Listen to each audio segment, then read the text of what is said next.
राधे दोस्तों, जय माता दी, हर हर महादेव। मैं प्रियंका सिंह आप लोगों के लिए बहुत ही प्यारा सा और बिल्कुल न्यू शिव चर्चा गीत लेकर आई हूँ। आप लोग वीडियो को फुल वॉच कीजिएगा, कमेंट में जरूर बताइएगा हमारा शिव चर्चा गीत आप लोगों को कैसा लगा।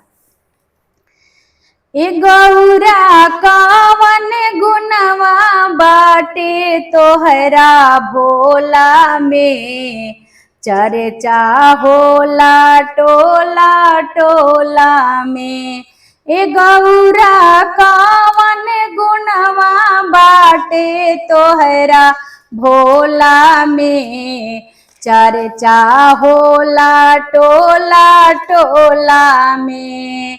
गल में सापावा जगह दिहले, काने बिच्छू के जगह दिहले। गल में सापावा जगह दिहले, कानों में बिच्छू के जगह दिहले।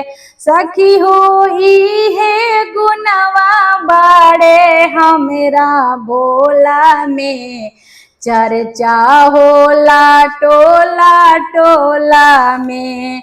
सखी हो है गुनवा बाटे हमरा भोला में, चर्चा होला टोला टोला में।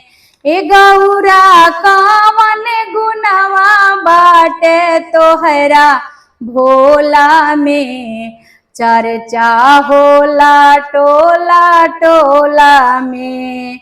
गंगा जटा में बहवले, विष के अमृत बनवले। गंगा जटा में बहवले, विष के अमृत बनवले। सखी हो इहे गुनवा बाटे हमरा भोला में, चर्चा होला टोला टोला में। सखी हो इहे गुनवा बाटे हमरा भोला में, चर्चा होला टोला टोला में।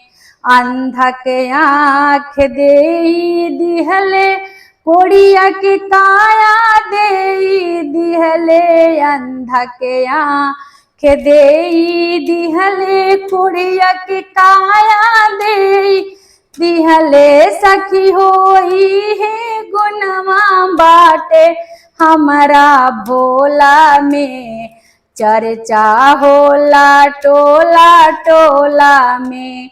सखी होई है गुनवा बाटे हमारा भोला में, चर्चा होला टोला टोला में।